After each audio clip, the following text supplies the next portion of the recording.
Have you ever caught yourself thinking, am I good enough? Or what if I fail? And that voice of self doubt can be so loud, but it doesn't have to be your guide.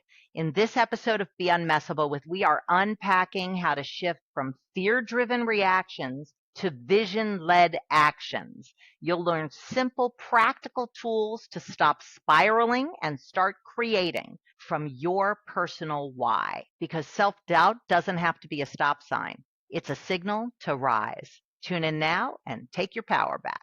Hey there, welcome to Be Unmessable with Turbo Tip Tuesday. I'm Josselyne Herman-Saccio, your host, and today we're talking about self-doubt, which is a little thing that creeps in for all of us from time to time.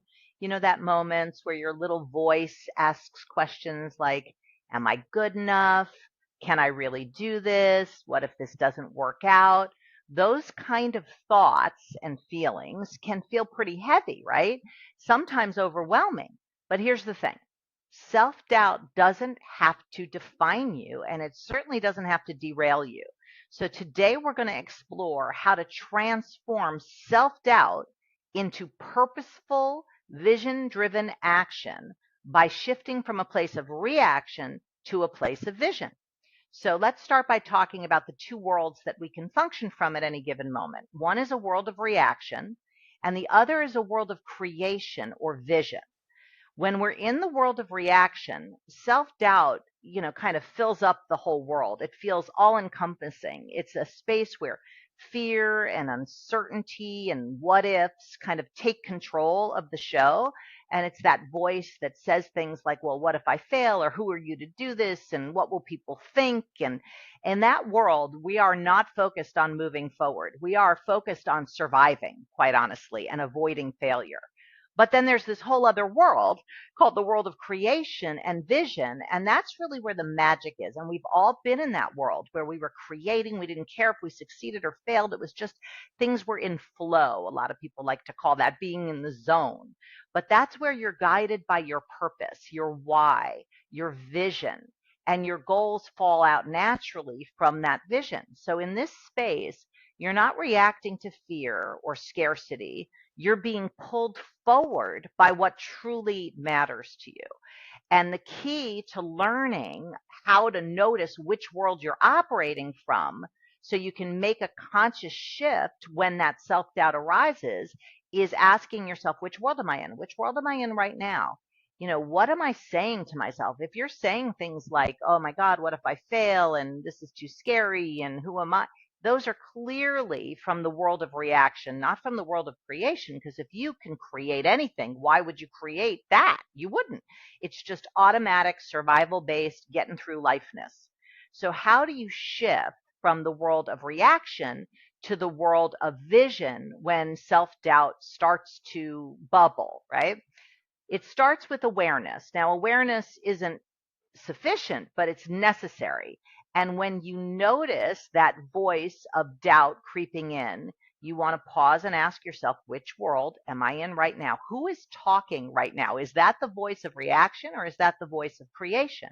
So if you're in a reactive world and you're stuck, in the fear of what ifs, just acknowledge it. You don't have to fix anything. You just have to say, "Oh, I'm in that world." It's kind of like, "Oh, I'm on the left side of the road." It's not a lot of significance to it. It's like you can just then reroute yourself, right? So there's no need to fight being in that world or judge yourself, make yourself wrong for being in that world. Like, I should know better, because then you're going to double whammy yourself into that world of reaction. But simply noticing which world you're in is the very first step to regaining your power and your creativity. Now, once you've noticed that you're in the reactive world, the next step is to reconnect with your vision.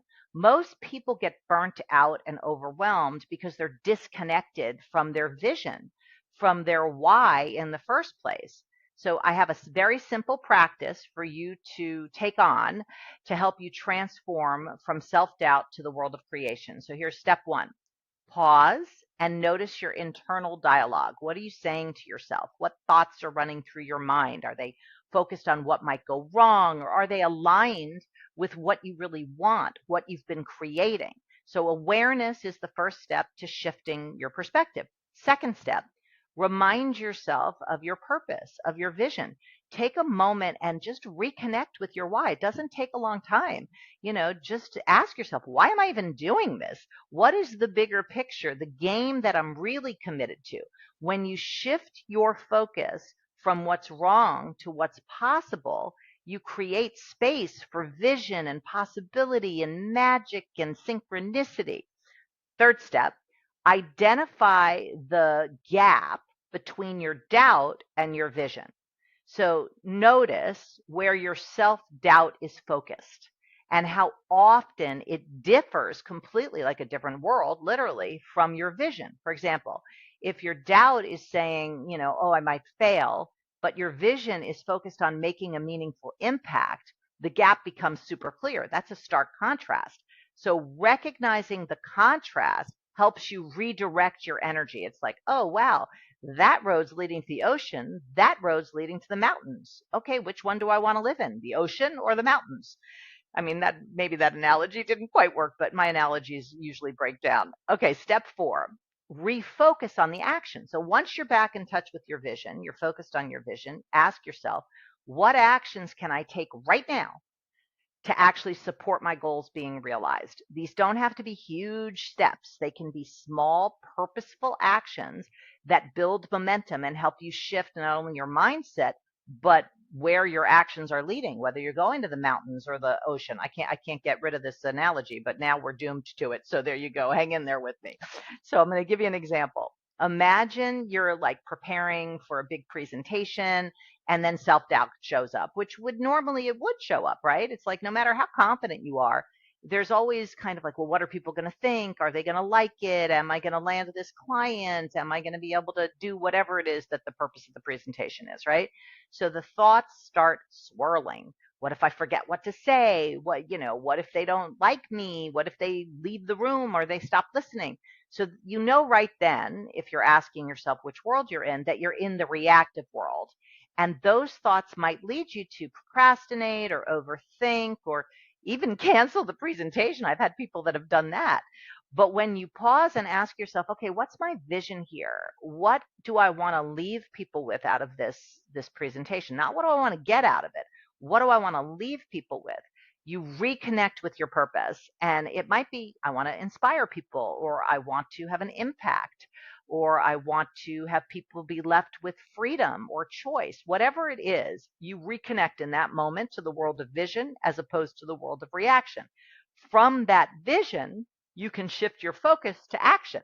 It might be you take the action called practicing your presentation, or sending your presentation to somebody for feedback to ask them what they're left with, or just remind yourself of the impact that you want to make. By stepping into that world of vision and creation, you literally transform self-doubt into a powerful motivator for action. So the truth is, the truth is relative, right? But the truth in this situation is self-doubt is just a part of growth. It's not like you're never going to have self-doubt. That's crazy. Being unmessable with doesn't mean you never get messable with. It's how quickly can you shift from that world of reaction back to the space of vision and creation. That's what it means to be unmessable with, not to be untouchable and nothing ever bothers you. That's crazy. If you figure out a way to do that, let me know about it. I'll certainly sign up for your thing, okay? But when you pause, you notice the doubt, you reconnect with your vision, right then you're taking back being the author of your life, leading life by design versus leading life by reaction and default. You move from reaction to creation, and you open the door to what's possible. So my invitation for you this week is to pay attention. Pay attention to that little voice, that inner dialogue. Listen and ask yourself, which world am I in? Who's talking right now? Use a moment of noticing to reconnect with your vision and take one purposeful, intentional action that will fulfill on that vision, that will support the goals that you're out to fulfill on. So I want to appreciate you and thank you for tuning into this episode of Be Unmessable with the podcast. And if you want a simple step-by-step guide to be able to instantly reset from reaction to creation, download my Instant Reset. You can click the link below. And if you really want to dig deep into this whole world of vision, you definitely want to watch the next video because that'll give you some tools to get some traction in the world of vision. So check it out.